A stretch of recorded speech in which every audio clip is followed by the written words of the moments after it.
Rain fell over Chicago like a verdict, hard, cold, and without mercy. Dante Moretti sat in the back of his armoured Escalade, watching the city blur past the window in streaks of red and gold.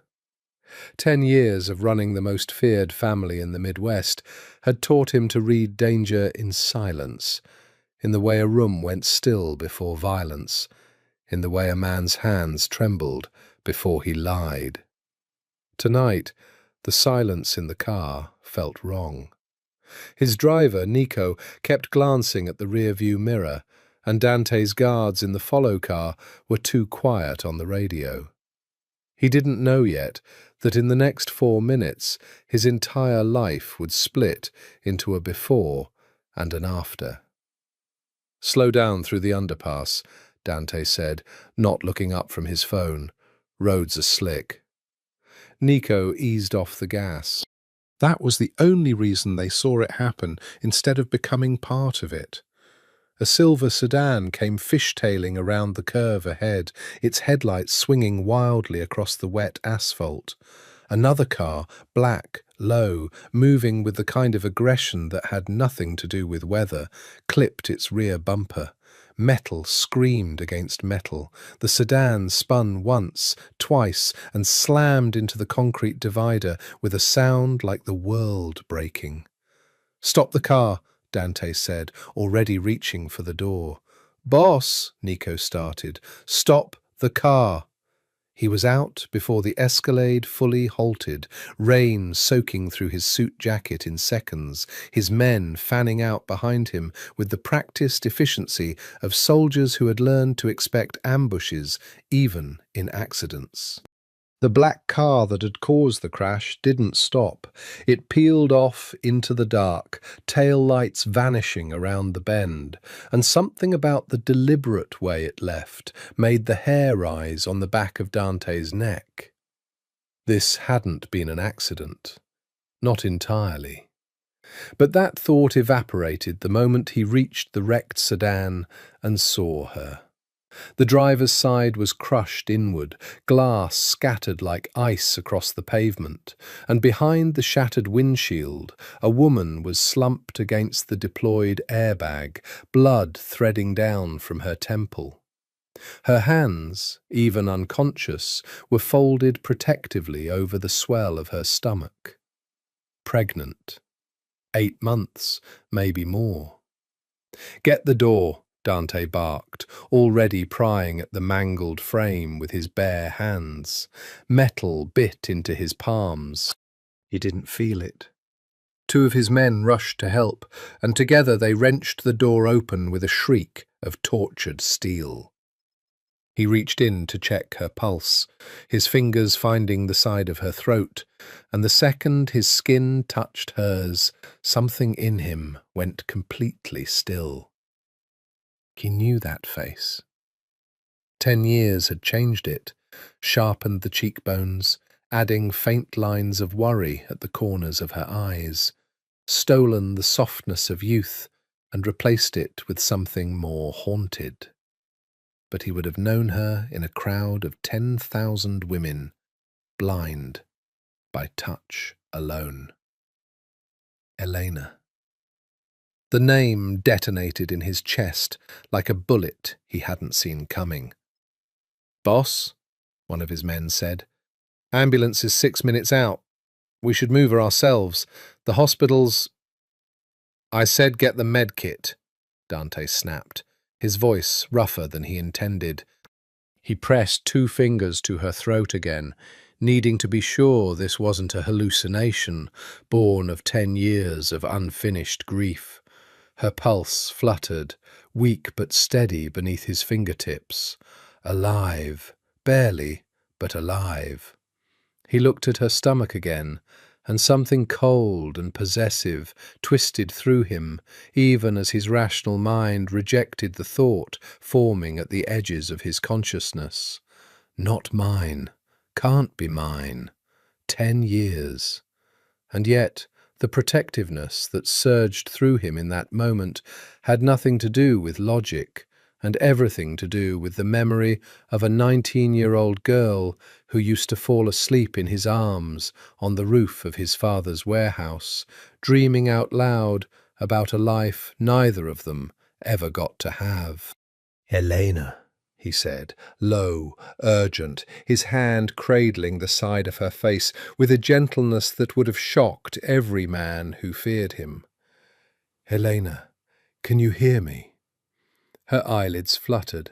For one unbearable second, hazel eyes, glassy with pain and shock, found his face. Recognition flickered through the fog of her concussion, her lips parting around a word that never fully formed. "Dan." And then she went under again, her body slack against his arms as he lifted her free of the wreckage, careful of her stomach, careful of the baby that was not his, and yet already felt like the single most important thing in the world to protect. "Get my car," Dante said. "We're not waiting for an ambulance. I want her at Northwestern Memorial in 4 minutes, and I want a name on that black sedan by morning." Nico didn't argue. In 10 years, no one in the organization had learned to argue with the tone Dante Moretti used when something mattered enough to make his hands shake. Sirens wailed somewhere in the distance, too late, too slow. Dante carried Elena Marchetti through the rain toward his car, her blood soaking into his shirt, her heartbeat fragile beneath his palm, and the ghost of a promise he'd made her a decade ago. "I will always come for you," burning back to life in his chest, like something that had never actually died, only slept. He had spent 10 years telling himself he'd stopped loving her. He had been lying the entire time. The hospital lights were too bright, too clinical, a harsh contrast to the darkness Dante usually moved through. He stood outside the trauma bay with his jaw locked and his ruined hands shoved into his pockets, watching through a strip of window as a team of doctors worked over Elena's unconscious body. Dr. Whitfield, the hospital's chief of trauma surgery, and a man who owed Dante Moretti more favours than he could ever repay, came out 15 minutes later, peeling off bloody gloves. "She's stable," Whitfield said. "Mild concussion, 3 fractured ribs, laceration on the scalp that needed 12 stitches. She was lucky. If that airbag hadn't deployed correctly, the baby," Dante said. It came out sharper than he meant. Whitfield's brows lifted a fraction, some private curiosity flickering behind his glasses, before professionalism reasserted itself. "The baby's heart rate dipped during the accident, but it stabilized. 34 weeks. If we need to deliver early because of the trauma, the baby has a good chance, but right now, mother and child are both out of immediate danger." Dante nodded once, sharp and controlled, the way he nodded when he received confirmation that a shipment had arrived safely, except his pulse was a war drum against his ribs, and he hated how much he needed to hear those words. "I want a private room, top floor. I want 2 of my men outside her door at all times, and I don't want her name in any system that can be searched by outsiders." "Dante," Whitfield's voice dropped, turned careful. "Do you know this woman?" The question hung in the sterile air between them. Do you know this woman? He had memorized the exact shade of her eyes in candlelight. He had learnt the rhythm of her laugh well enough to recognize it from 3 rooms away. He had once believed, with the reckless certainty only a 22-year-old could possess, that he would marry her, that they would build a life somewhere far from his father's blood-soaked empire, somewhere with sunlight and no guns. He had believed it until the morning he woke up and she was simply gone. No note, no goodbye, no trace, as if she'd been erased from the world, along with every plan they'd ever whispered into each other's skin. "I used to," Dante said finally, "a long time ago." Whitfield studied him a moment longer, then nodded and didn't push. Some men had learnt, over the years, exactly how far they were permitted to look into Dante Moretti's past before the door slammed shut. He was given the room number 20 minutes later. He stood outside it for a long time before he let himself go in. And when he finally did, the sight of her small and pale against white sheets, an IV taped to the back of her hand, hit him harder than any bullet ever had. She looked exactly like herself, and nothing like herself at all. The girl he remembered had been soft-eyed and easily delighted, quick to laugh, quicker to trust. The woman in the bed had faint lines of exhaustion carved beneath her eyes, even in sleep. The kind that came from years of carrying something heavy alone. He pulled a chair beside the bed and sat, elbows on his knees, staring at her hand where it rested over the blanket-covered curve of her stomach. "Where did you go, Elena?"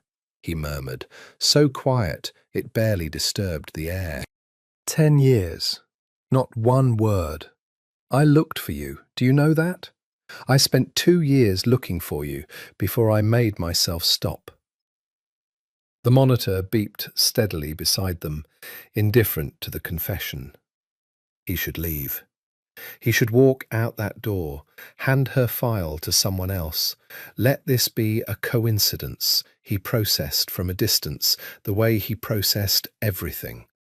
A data point, a variable, contained and controlled.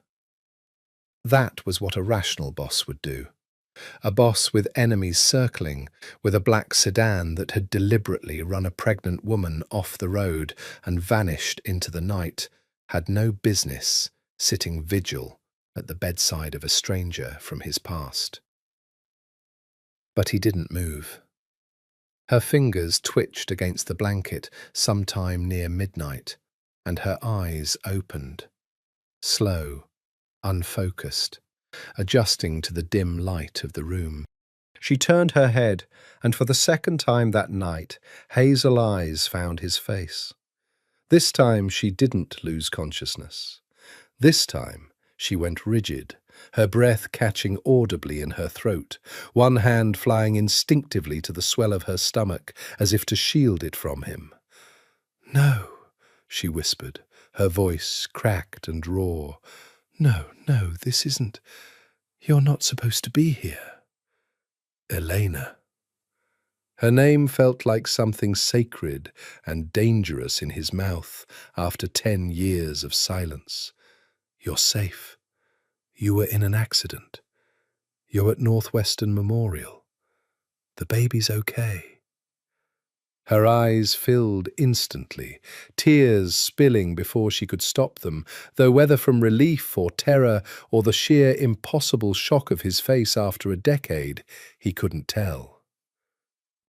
"Dante," she said, and it broke something loose in his chest to hear his own name in her voice again. "You have to leave, please. If he finds out you were the one who—" "If who finds out?"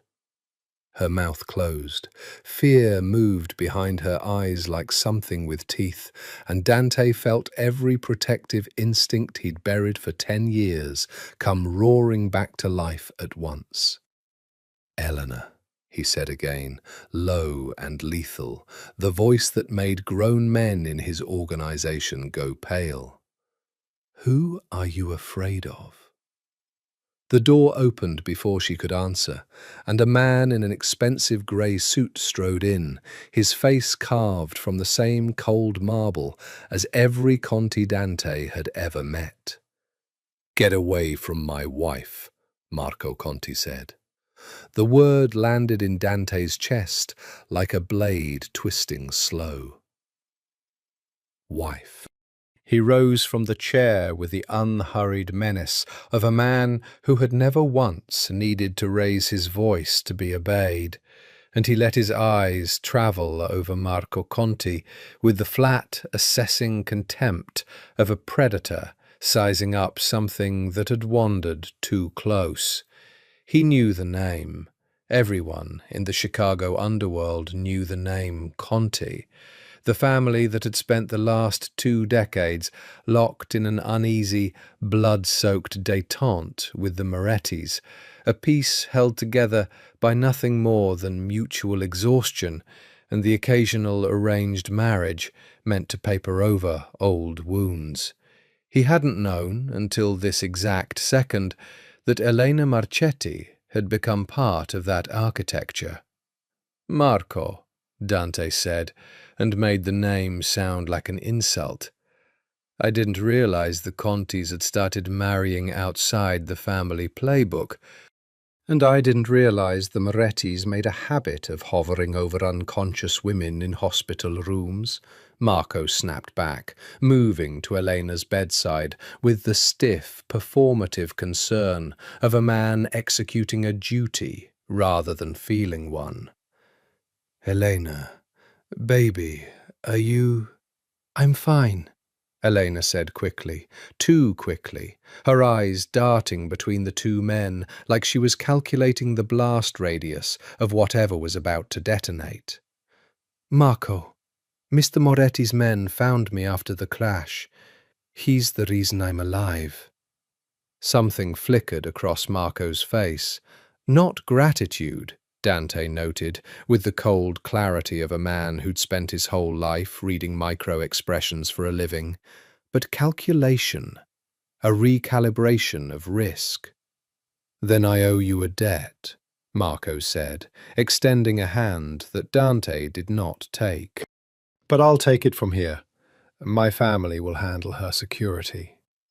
"Your family," Dante said softly. "Let a car run her off the road tonight and drive away without stopping." The room went silent in a way that had weight. "What are you talking about?"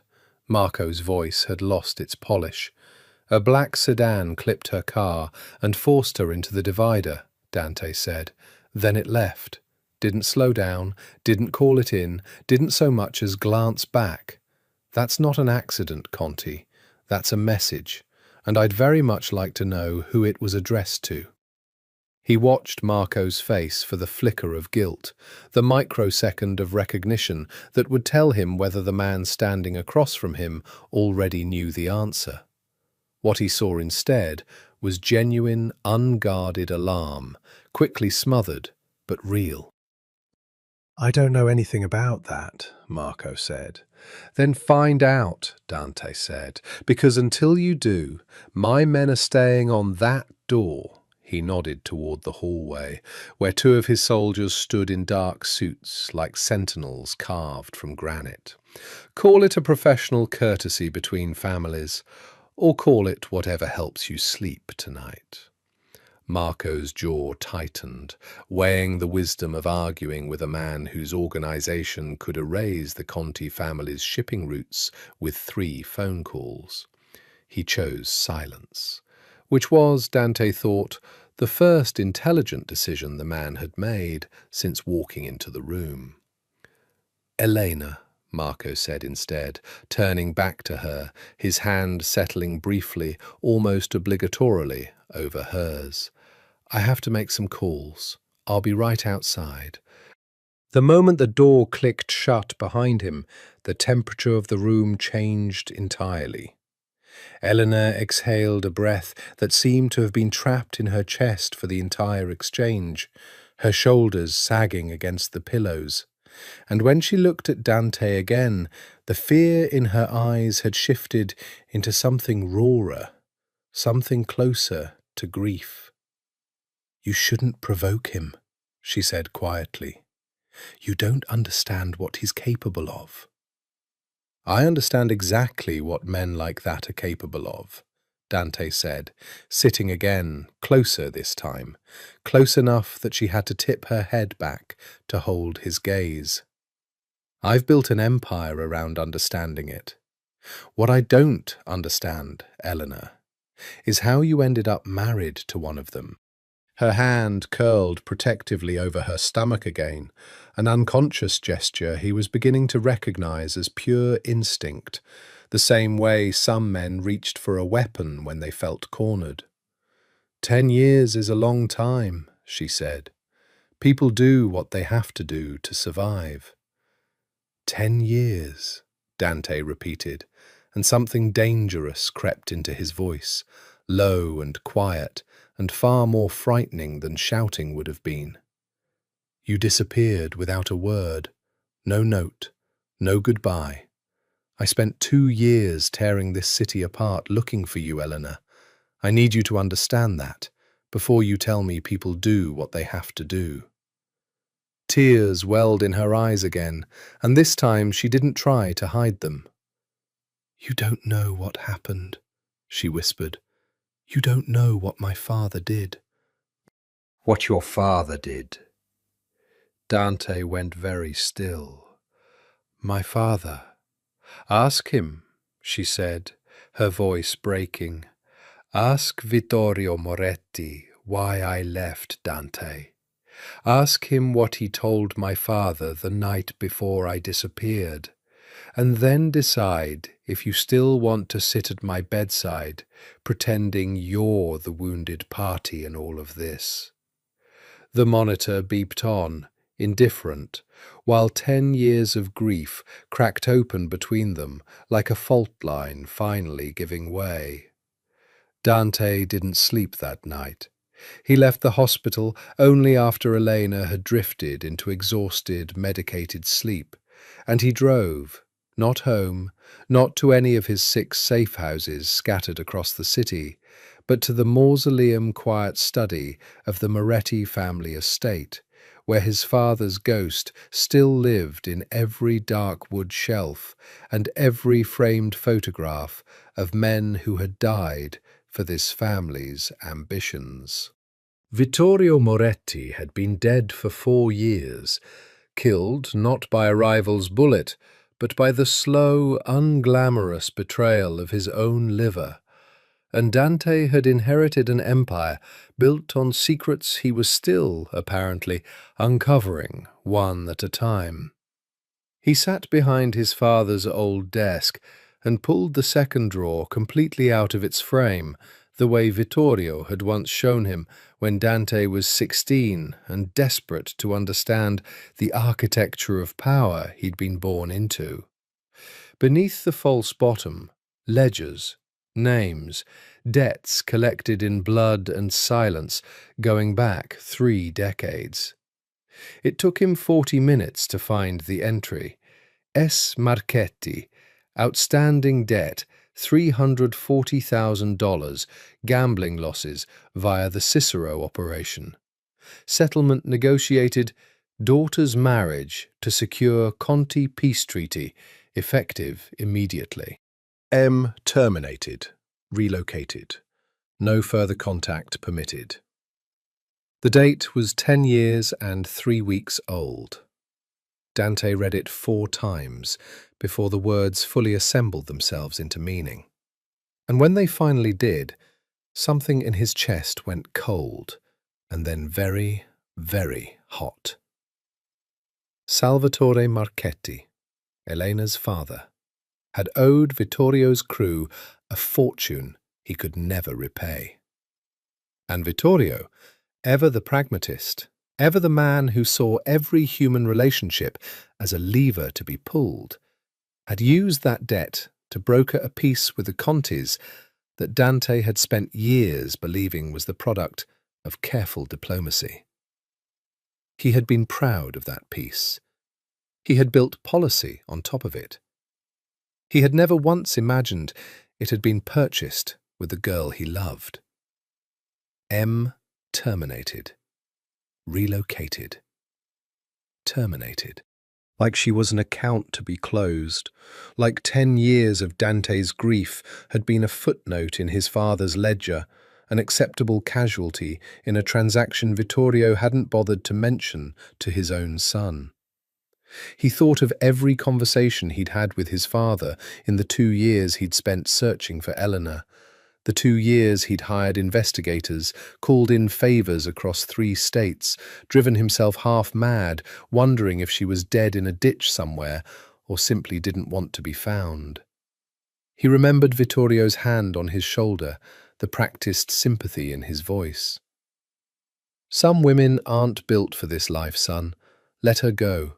You'll thank me one day." His own father had orchestrated her disappearance and then consoled him for the loss, like it was an act of God, rather than an act of cruelty with his signature on it. Dante's hand closed around the ledger, hard enough to crease the leather. He thought of Elena's face in that hospital bed, the fear that lived behind her eyes whenever Marco Conti was in the room, the way she'd flinched at Dante's presence, like a woman bracing for a debt to come due all over again. 10 years she'd carried this. 10 years she'd believed... What? That Dante had known? That he'd let her go willingly? That he simply hadn't cared enough to look? The betrayal cut in 2 directions at once, and he wasn't sure which wound bled worse. The one his father had carved into his own life, or the one Elena must have believed about him for a decade. He picked up his phone and called Nico. "I need everything on Salvatore Marchetti," he said. "Where he lives now, what he's doing, whether he's still breathing. And I need the full file on the Moretti-Conti peace agreement from 10 years ago. Every signature, every witness, every dollar that moved." "On it," Nico said. "Boss, should I ask what this is about?" "No," Dante said. "You shouldn't." He hung up and sat alone in the dark study for a long time, the ledger open before him, like a confession his father had never had the courage to give in life. And for the first time in 10 years, Dante Moretti allowed himself to feel the full, unrestrained shape of his own grief. Not the practiced, disciplined mourning of a man who buried his losses beneath work, but the raw, furious ache of a 22-year-old boy who had lost the only good thing he'd ever had and hadn't even been given the truth of why. Somewhere across the city, in a hospital bed with 2 of his soldiers standing guard outside her door, Elena Marchetti, Elena Conti now, a name that tasted like ash in his mouth, was carrying a child that was not his, married to a man he was quickly coming to despise, and haunted by a betrayal Dante had only just learned belonged to his own bloodline. He didn't know yet how much more there was to uncover. He only knew that, whatever it cost him, he was done letting the Moretti and Conti families decide the shape of Elena's life without her. Nico called at 6 in the morning with a name. "The sedan was registered to a shell company," he said, "dead end on paper, but we pulled traffic cam footage from 4 blocks out. Boss, the driver peeled off toward the Conti warehouse district on Racine. Whoever did this either works for the Contis or wanted it to look that way." Dante stood at the window of his penthouse, the city grey and rain-slicked below him, and turned the information over like a blade in his palm. "Which do you think it is?" "Honestly? Could go either way. Enzo Conti's been agitating for a bigger cut of the western routes for 2 years. Man's ambitious in a way that makes his own family nervous." Enzo Conti, Marco's uncle, the family's underboss, a man Dante had crossed paths with exactly 3 times in a decade and disliked intensely each time. Not because Enzo was dangerous in the obvious way of men who enjoyed violence, but because he was patient in the way of men who understood that patience was simply violence with better manners. "Keep digging," Dante said. "Quietly. I don't want Marco Conti to know we're looking at his own uncle before we're certain. And the girl? Dante's jaw tightened at the word girl, though he knew Nico meant nothing by it. She's not just a girl, Nico. She's the reason I spent 2 years of my life chasing ghosts. Post 2 more men at the hospital. I want eyes on anyone who visits her room besides Conti. He arrived at the hospital by 7, coffee in hand, though he had no intention of drinking it, and found Elena awake, sitting up against a mountain of pillows, picking at a hospital breakfast tray with the distracted air of a woman whose mind was somewhere else entirely. Marco was nowhere in sight. "You look tired," she said when he walked in, and something in her voice, a flicker of the old gentleness, the version of her that used to worry over him when he came home bruised from his father's business, nearly undid him. "I found something last night," Dante said, pulling the chair close again. "About my father. About the peace agreement." Elena went very still, her fork suspended over a tray of unappetizing eggs. "Dante, I read the ledger, Elena. I know about the debt. I know what he did to your father, and I know what it cost you." He leaned forward, elbows on his knees, forcing himself to hold her gaze, even though every part of him wanted to look away from what he knew he'd see there. "I need you to know I didn't. I swear to you, on my life, on everything I have left of honor in this business, I didn't know. I looked for you for 2 years believing you'd left me, believing I'd done something or wasn't enough or stop." A voice cracked. "Please, stop." He stopped. Tears slid silently down her face, and she made no move to wipe them away, just let them fall, like she'd given up the fight to appear composed the moment he'd said the word ledger. "I believed you knew," she said finally. "For 10 years, Dante, I believed you let it happen. My father came to me the night before I disappeared and told me Vittorio Moretti had arranged everything, that you'd agreed it was for the best, that a Marchetti girl with a gambling debt hanging over her family had no business in a Moretti son's life. He said you'd already moved on. He said," her voice broke entirely, "he said you told him yourself that you didn't want complications." Dante's hands curled into fists on his knees, rage building in his chest with nowhere to go, a decade too late to be aimed at the man who deserved it most. "He lied to you," Dante said, low and furious. "My father lied to both of us. He erased you from my life and then spent 2 years watching me tear myself apart looking for you. And he let me believe it was your choice. He let you believe it was mine." "Why would he do that?" Elena whispered. "Why go to that much trouble?" "Because peace with the Contis was worth more to him than his own son's happiness," Dante said. "Because that's what this life does to people, Elena. It converts everything, love, grief, loyalty, into currency. You were the price he paid for a treaty. I was collateral damage he decided not to mention." She was quiet for a long moment, one hand resting on the curve of her stomach in that same unconscious, protective gesture. "I need to tell you something," she said finally, "and I need you to let me finish before you say anything." Something in her tone made the hair rise on the back of Dante's neck. Not fear this time, but the particular gravity of a woman about to detonate something she'd been carrying alone for a very long time. "Okay," he said carefully. "I'm listening." Eleanor closed her eyes, drew a breath that shook on the way in, and said, "This baby isn't Marco's."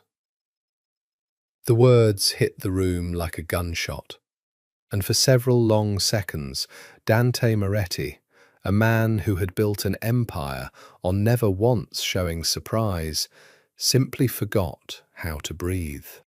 "Explain," Dante said, when he finally found his voice again. It came out rougher than he intended, a low rasp scraped raw by shock. Elena's hands trembled against the blanket. 8 months ago, before any of this, before I even knew I was pregnant, my father brought me back to Chicago. He'd fallen ill, and I came to see him, thinking it would be a quiet visit, in and out in a week. There was a charity gala the Contis were hosting. My father insisted I attend, some old debt of loyalty I didn't fully understand at the time. I didn't want to go. I hadn't set foot in this city in 9 years. Dante's chest tightened, already sensing where this was heading, memory clawing its way to the surface. A gala 8 months ago, black tie, a ballroom full of men he despised, wearing smiles they didn't mean. And across the room, impossibly, a woman in green, who had turned when he said her name, like she'd been waiting a decade to hear it. "You were there," he said. "I remember." "I saw you," Elena whispered, and it was like no time had passed at all, like 10 years just folded in on themselves. I told myself I would say hello, be polite, leave early. I didn't plan for anything else to happen. "Neither did I," Dante said, and the memory rose, fully formed now, sharp and aching, the two of them slipping out onto a private terrace overlooking the lake, the cold air and the noise of the party fading behind glass doors, her laugh startled out of her at something he'd said, the first unguarded sound he'd heard from her in a decade. He remembered the way she'd looked at him, like he was something she'd mourned and never expected to see resurrected. He remembered not being able to stop himself from closing the distance between them. "We talked for hours," Elena said, "about everything, about nothing. I told myself it was just grief, just closure. Just two people saying goodbye properly this time, instead of the way we'd been forced to before. And then you came back to my penthouse," Dante finished quietly, "and we said goodbye in a way that wasn't goodbye at all." Colour rose in Elena's cheeks even now, even 10 weeks from delivering a child, even lying in a hospital bed with a fractured rib and a husband down the hall. "I told myself it was one night, a mistake born out of 10 years of grief we'd never gotten to properly finish. I flew back to New York 3 days later. I didn't even know I was late until 6 weeks after that." "And Marco?" Dante's voice had gone dangerously quiet. "My father arranged the marriage almost as soon as I got back from Chicago, before I even knew about the baby," Elena said. "The debt situation had worsened. He owed the Contis money too, this time on top of what he owed your father's organization years before. Marco needed a wife to satisfy an old obligation his own father made before he died, some agreement about uniting the families more permanently. I was already the currency once, Dante. I didn't have the strength to fight it a second time, not with a baby I hadn't told anyone about yet." "Does he know?" Dante asked. "Does Marco know the child isn't his?" Elena hesitated, and in that hesitation, Dante saw an entire second story he hadn't yet been told. "Marco knows," she said carefully, "because our marriage was never... because Marco doesn't..."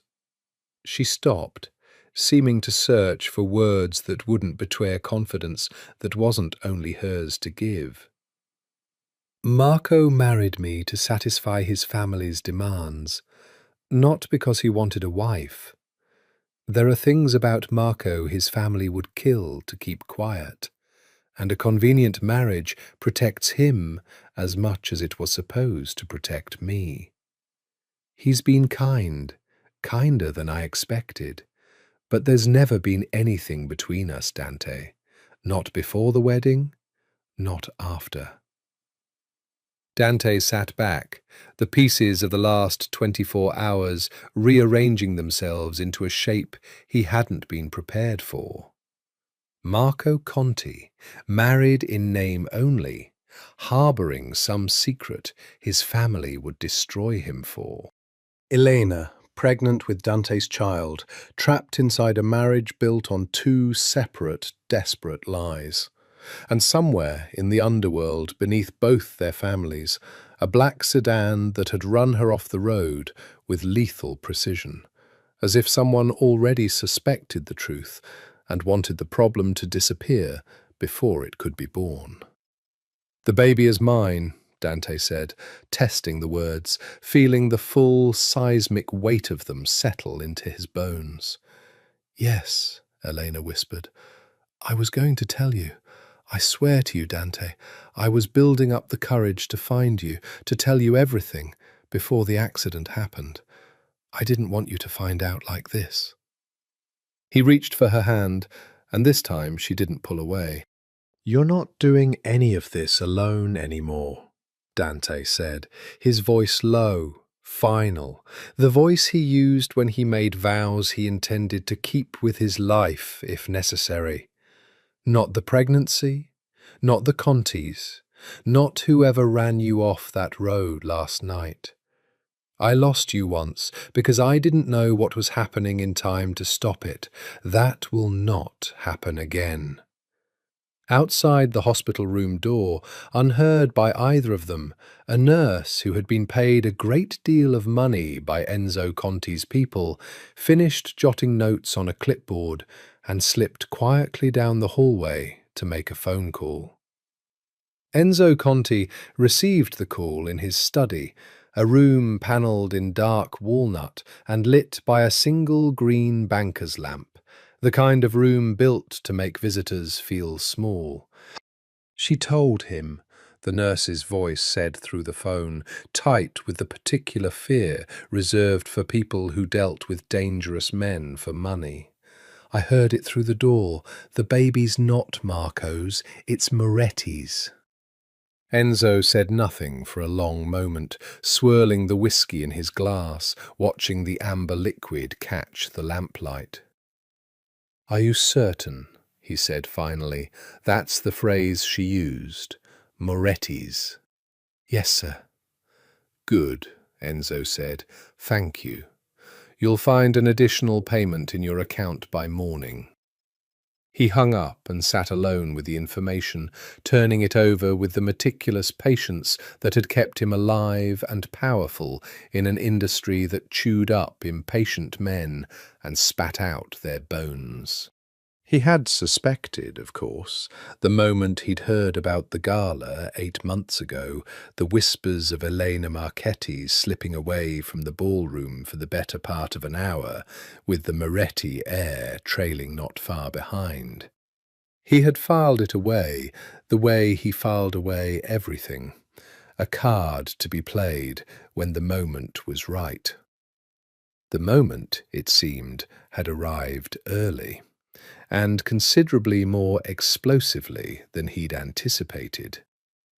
A child, Moretti's child, carried by the woman his nephew had married to secure the family's future, growing inside her at this very moment, in a hospital bed, 2 of Dante Moretti's own soldiers were guarding like sentries.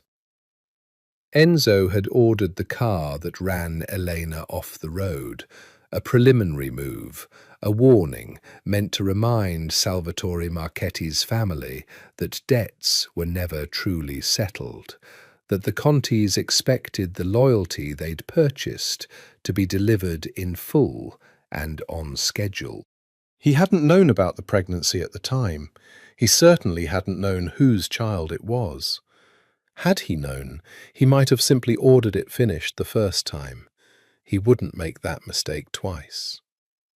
The problem, as Enzo saw it, was elegant in its danger.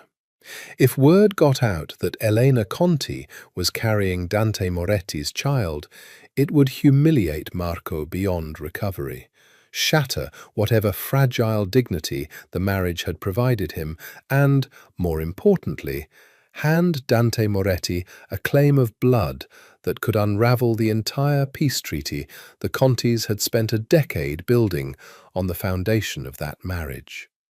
Worse, if the child was a boy, he would be born with legitimate ties to both families, a living, breathing symbol of exactly the kind of merger Enzo had spent his career preventing, because a united Moretti-Conti bloodline meant there would be no room left in this city for an ambitious underboss with dreams of his own. He needed the problem to disappear before it could draw its first breath. He picked up his phone and dialed a different number. Not the disposable one he'd used to hire the driver of the black sedan, but a private line reserved for a very specific kind of specialist. "I need something arranged," Enzo said when the call connected. "Discreetly. A woman, currently at Northwestern Memorial, 34 weeks pregnant. I want it to look like a complication. Natural causes, no connection back to this family." There was a pause on the other end. "That's a hospital under heavy security right now. Moretti's men are on the door." "Then you'll need to be patient and creative," Enzo said, unbothered. "I don't pay you for easy jobs, I pay you for impossible ones." He hung up and poured himself another 2 fingers of whiskey, looking out over the dark garden behind his estate, where a fountain his late brother had installed 30 years ago still ran, indifferent to every scheme that had been plotted beneath its sound. Marco would be devastated, of course, when the truth eventually surfaced, if it surfaced at all, which Enzo intended to prevent. But Marco had never been built for this life the way Enzo had. Marco was soft in ways their family had tried and failed to correct since childhood, distracted by things a Conti heir had no business being distracted by, grateful for a marriage of convenience that let him disappear into his private life while his uncle handled the actual business of power. Enzo had built this family's current strength on 20 years of decisions Marco would never have the stomach to make. He wasn't about to let a Moretti bastard, born from one desperate reunion at a charity gala, undo 2 decades of careful architecture. He would handle Elena the way he handled every threat, quietly, efficiently, and with enough distance that his own hands would never carry the blood.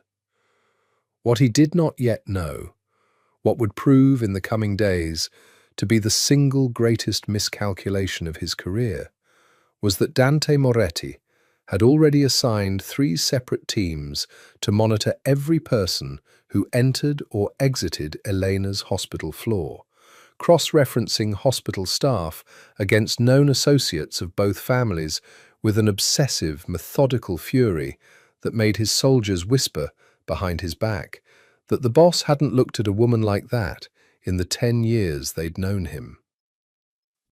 Enzo Conti was patient, but Dante Moretti was already 3 moves ahead of him, and he hadn't even realized the game had started.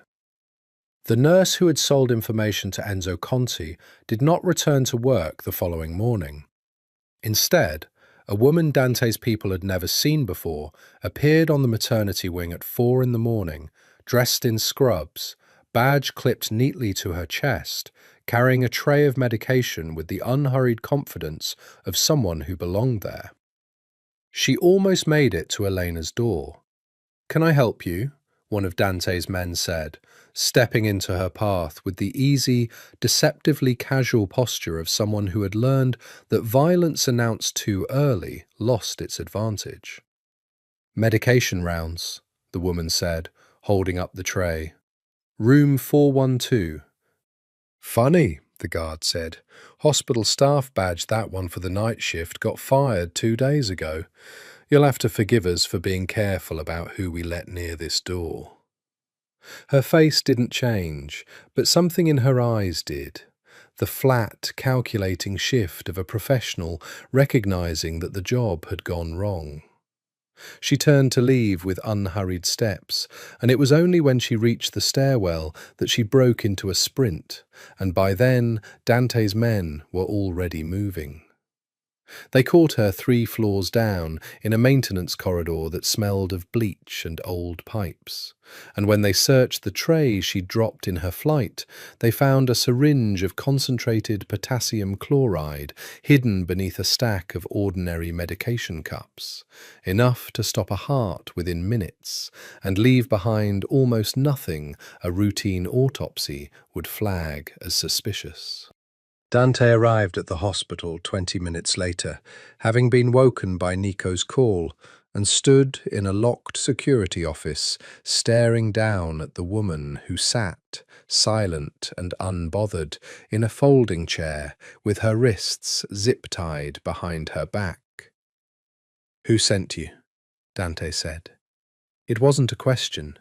It was a demand delivered in the tone of a man who had already decided how this conversation would end, regardless of the answer he received.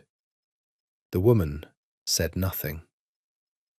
"You understand," Dante said, crouching so he was eye level with her, "that whoever hired you has already decided you're expendable.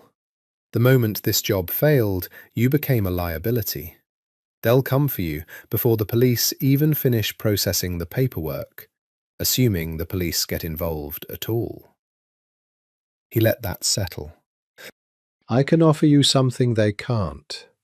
Protection, money, a new city, a new name, a life that isn't a countdown to your own execution. All I need is a name." For a long moment, the woman simply stared at him, weighing, in the particular arithmetic of professionals who'd made a career out of trusting no one, whether the offer was real. "Enzo Conti," she said finally, quiet, resigned. "I don't know anything else. I was hired through an intermediary, paid through an account that'll be closed by morning. He wanted it to look natural. A complication from the pregnancy." Dante's blood went cold, then hot, in the space of a single heartbeat. Enzo Conti, Marco's uncle, the Conti underboss. Not a rival family, not a mysterious third party, but the very family Elena had been married into for protection, sending a killer into her hospital room to end her life, and with it, the life of Dante's unborn child. He rose, his jaw set in a hard line, and turned to Nico. "Get her somewhere safe. Do exactly what I said. New city, new name, whatever it takes to keep her breathing and keep her mouth shut for now. I want this handled quietly until I decide how loudly I intend to respond." Then he walked to Elena's room, where 2 more of his men now stood on either side of the door, with their hands resting, visibly, on the weapons beneath their jackets, and found her awake, alerted by the commotion, her face pale, with a fear that had nothing to do with the accident anymore. "What happened?" she said the moment he walked in. "Dante, what's going on? Tell me." "Enzo Conti, they're to have you killed tonight," Dante said. There was no gentle way to deliver it, and he'd never believed in softening truths that people needed in order to survive. "Disguised as a nurse, my men caught her 3 floors down." Elena's hand flew to her stomach, her breath coming fast and shallow, panic rising visibly in her chest. "Marco's uncle. He knows. He already knows about the baby." "He knows," Dante confirmed, sitting on the edge of the bed and taking both her hands in his, grounding her the way he used to when they were young and the world felt too large and too dangerous for either of them to survive alone. Which means you cannot stay in this hospital, and you cannot go back to any property connected to the Conti family. Elena, look at me. She looked at him, eyes wide and glassy with terror. "You're coming with me," Dante said. "Tonight. My penthouse has more security than this entire hospital, and no Conti soldier will get within a mile of the building without me knowing about it first. I'm not asking you, Elena. I'm telling you, because I already buried you once in my heart 10 years ago, and I refuse to do it again in reality." For the first time since the crash, Elena didn't argue. She simply nodded, tears sliding silently down her face, and let Dante Moretti gather her carefully into his arms, IV line and all, ready to carry her, and the child growing beneath her heart, his child, the one piece of the last decade that had somehow, impossibly, survived intact, out of the reach of a man who had just declared war without knowing his enemy was already 3 steps ahead. The Moretti penthouse occupied the top 3 floors of a tower overlooking the lake, a fortress disguised as luxury, with reinforced glass, biometric locks, and a private elevator that required a key Dante had personally handed to fewer than 6 people in his life. Elena had never seen it before. 10 years ago, Dante had lived in a modest apartment above one of his father's restaurants, still years from inheriting the empire that would eventually build him a home like this. "It's beautiful," she said quietly, standing in the vast living room with its floor-to-ceiling windows framing the dark expanse of Lake Michigan, though her voice carried more exhaustion than admiration. Discharge papers and doctor's orders for bed rest were folded in Dante's jacket pocket. The accident, combined with the stress of the last 24 hours, had left her fragile in a way that made his chest ache every time he looked at her. "The bedroom's this way," Dante said, guiding her gently down the hall, one hand hovering at the small of her back, like he was afraid she might shatter if he wasn't careful. "You'll have the whole east wing to yourself. There's a private bathroom, a reading room, anything you need." "You don't have to do all this," Elena said, though the words lacked conviction, exhaustion softening whatever pride might have made her argue harder.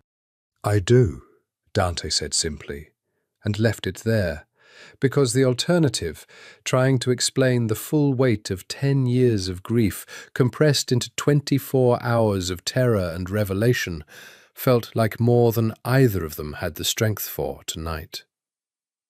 He settled her into the bedroom, adjusted the pillows so she could recline without straining her fractured ribs, and stood at the doorway a moment longer than necessary, unable to quite make himself leave. "Dante," she said, catching him before he turned away. "Thank you. For everything. For not hating me when I told you about the baby. I was so afraid you'd think I trapped you, or lied to you, or—" "Elena." He came back into the room, sitting carefully on the edge of the bed. "I have spent 10 years grieving a version of you I invented because I didn't have the truth.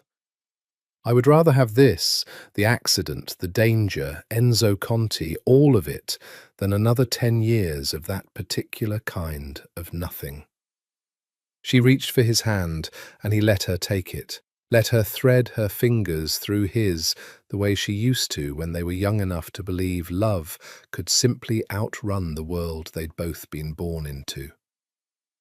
"I'm scared," she admitted, in a voice smaller than he'd heard from her since he'd pulled her from the wreckage. "Not just of Enzo, of what happens after, to us, to this baby. I don't know how to be the woman who blows up two mafia families' peace treaty, Dante. I never wanted to be at the center of a war. You're not going to be at the center of a war, Dante said, though even as he said it, he understood the promise might be beyond his control to keep. I'm going to handle Enzo Conti, quietly if I can, permanently if I must. And Marco already knows, Eleanor said. He's known since I told him 3 weeks ago, when I finally worked up the courage. He didn't react the way you'd expect. Dante's brow furrowed. How did he react? Eleanor hesitated, and Dante recognized again the particular quality of a secret that belonged to someone else. He was relieved, she said finally. Marco never wanted this marriage any more than I did, Dante. There's someone else he loves, a man his family would disown him for, maybe worse. Our marriage gave him cover. A wife on paper meant his family stopped asking questions about why he never brought anyone home. When I told him about the baby, he actually laughed, said it solved a problem he'd been dreading, an heir eventually expected of him that he'd never have to actually father himself. The revelation rearranged something in Dante's understanding of the last 2 days. Marco Conti, not a villain, not even really an adversary, but another casualty of the same machinery that had stolen a decade from Dante and Elena both. A man trapped in his own gilded cage, grateful for a marriage that let him hide, now caught between his uncle's ambition and a truth that could destroy them both. He won't stand in our way, Elena said, but Dante, his uncle, will. Enzo doesn't care about Marco's happiness or mine. He cares about power, and a Moretti-Conti child is a threat to everything he's built. Then we make sure Enzo Conti never gets close enough to be a threat again, Dante said. And there was something in his voice now, quiet, absolute, the sound of a man who had already begun assembling the machinery of retribution in his mind. Rest, Eleanor. Tonight, you don't have to be afraid of anything. I promise you that much. He stayed until her breathing evened into sleep, her hand still loosely wrapped around his, and for a long time after, Dante Moretti sat in the dark beside the first woman he had ever loved, watching the slow rise and fall of her breathing, feeling the ghost of a decade-old promise settle back into his bones like something that had simply been waiting all this time for the chance to be kept. Morning light spilled across the penthouse in pale gold, and Dante found Elena already awake when he brought coffee, decaf for her, at Whitfield's insistence, to the small breakfast nook overlooking the lake. "You didn't sleep," she said, studying the shadows beneath his eyes. "I don't sleep much these days," Dante admitted, setting the cup in front of her. Occupational hazard.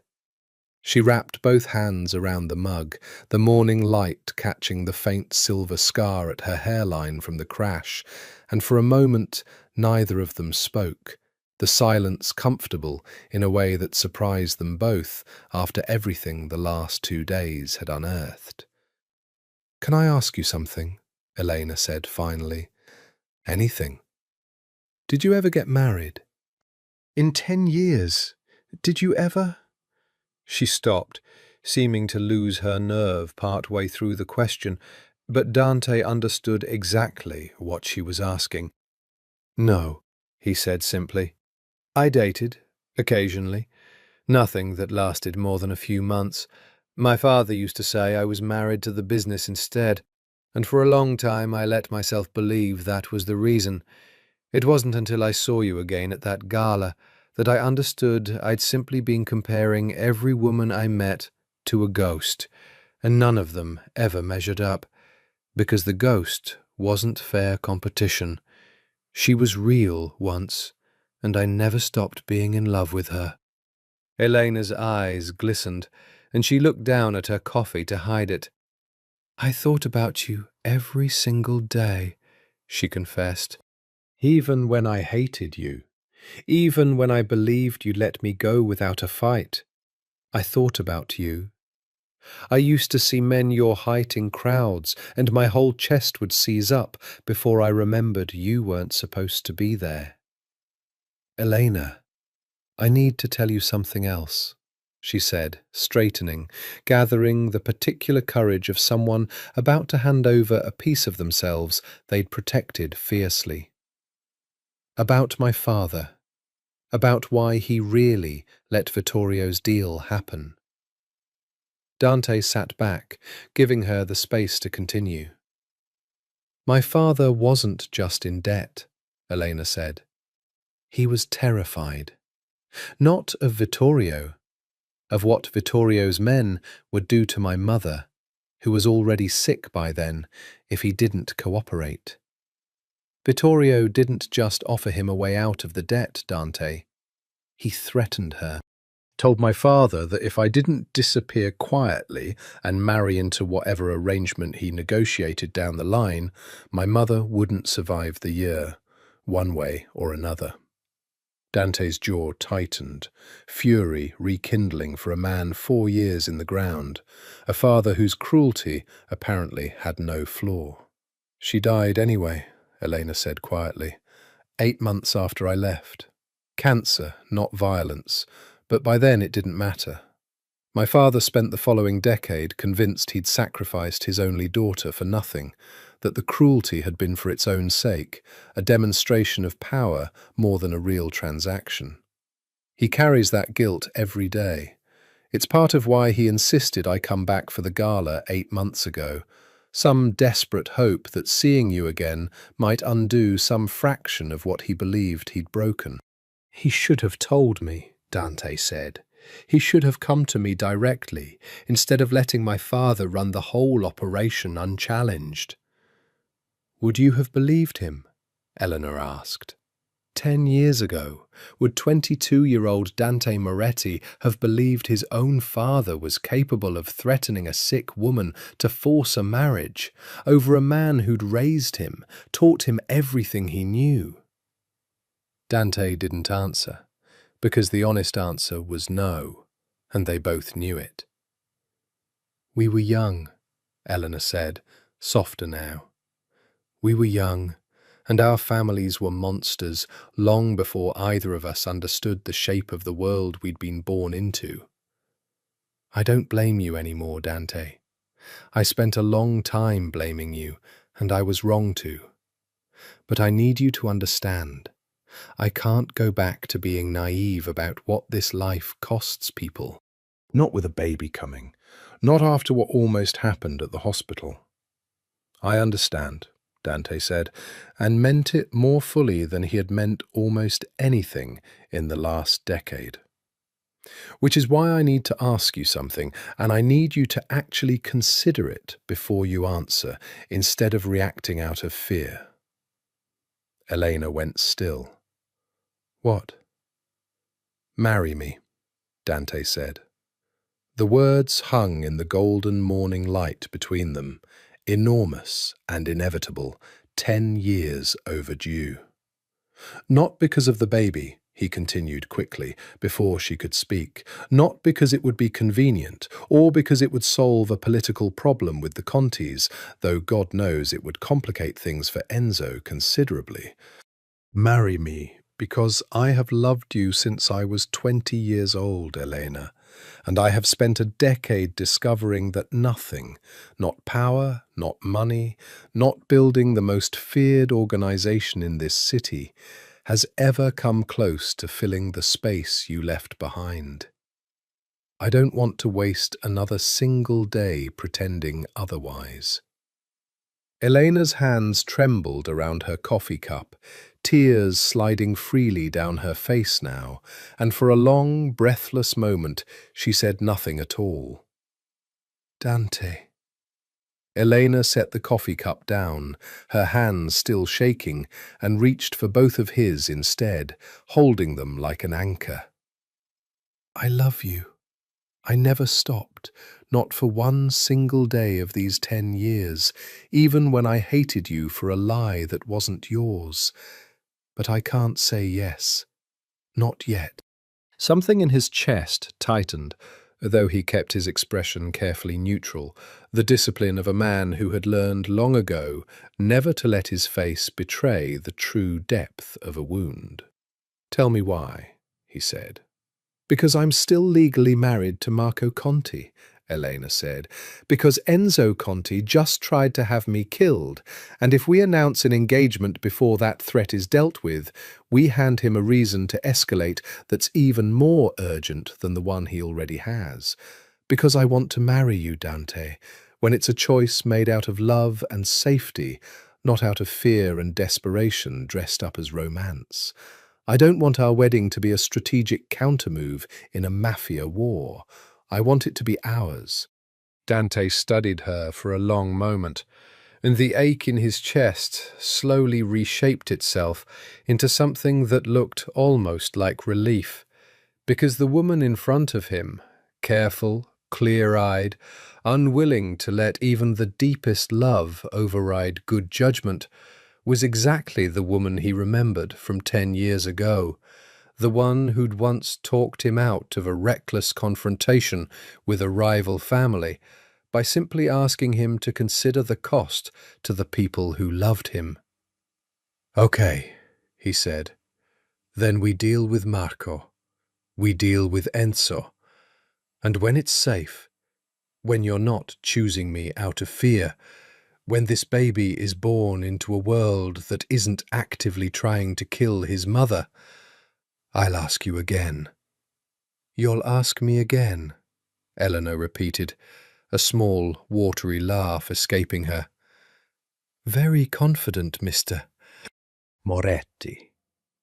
"I've waited 10 years, Dante said. "I can wait a little longer, as long as I know the waiting has an end." She leaned into him then, resting her head against his shoulder, and he wrapped an arm carefully around her, mindful of her ribs, and for a long moment they simply sat together in the golden morning light, two people who had lost each other through no fault of their own, finally allowing themselves to imagine a future neither of them had believed they'd get to keep. The moment was broken by Dante's phone buzzing against the table. He glanced at the screen. Nico, and answered immediately. "Talk to me." "Boss, Marco Conti's outside the building," Nico said. "Alone, no security detail, which either means he's an idiot or he's telling the truth that he came to talk, not fight. He's asking to see Elena." Dante looked at Elena, who had gone very still beside him, clearly having heard enough of the call to understand what was happening. "Let him up," Dante said. "But he comes through security first, and I want 2 men in the room the entire time." 20 minutes later, Marco Conti stood in the penthouse living room, looking smaller and more uncertain than he had in the hospital, his expensive suit slightly rumpled, dark circles beneath his eyes suggesting he too hadn't slept. "Elena," he said, and then, glancing at Dante, added, "Moretti, I need to talk to both of you." "Talk," Dante said, arms crossed, standing close enough to Elena that the message was unmistakable. "My uncle tried to have you killed," Marco said, looking at Elena, his voice raw with something that sounded almost like shame. "I found out an hour ago. One of his men got drunk and bragged about it to the wrong person, and it got back to me. I want you to know I had no part in it. I would never." He stopped, visibly working to steady himself. "I know I haven't been the husband you deserved. I know this marriage has been a cage for both of us, but I would never let anyone hurt you or that baby. I need you to believe that." "I believe you," Elena said quietly, and Dante watched something in Marco's shoulders loosen at the words, the desperate relief of a man who had spent his entire life failing to be believed by the people whose approval mattered to his family. "I'm going to give you a divorce," Marco continued, Quietly, quickly. Whatever paperwork needs to happen, I'll sign it today. My family will be furious, but that's a problem I'll handle. What matters more right now is Enzo. He's not going to stop just because I object, Eleanor. He's spent 20 years building his position in this family, and he's not going to let a Moretti child undo it without a fight. Then we make sure he doesn't get the chance, Dante said.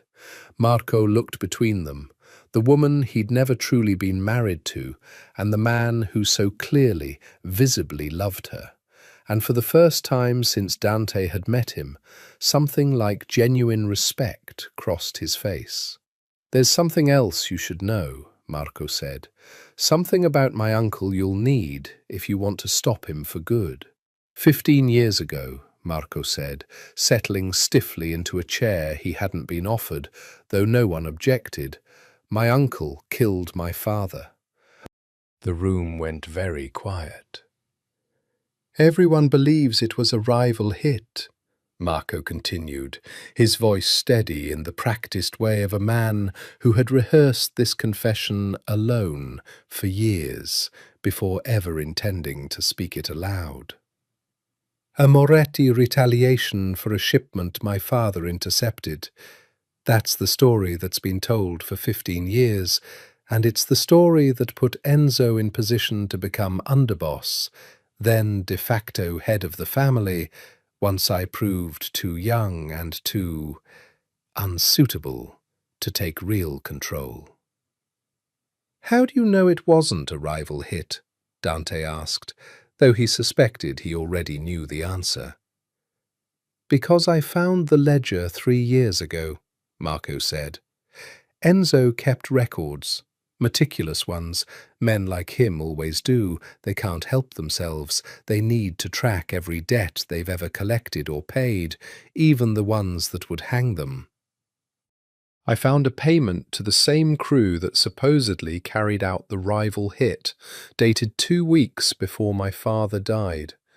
Enzo paid the men who killed his own brother."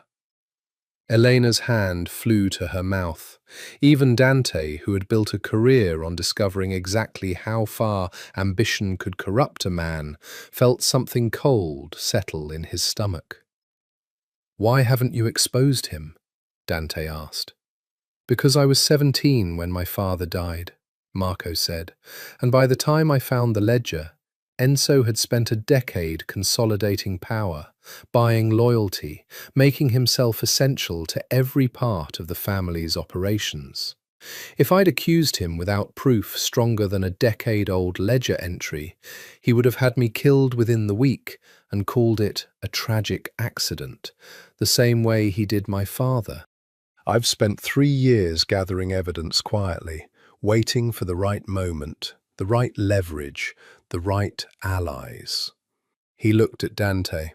"I think that moment might finally be now." "You want an alliance?" Dante said slowly.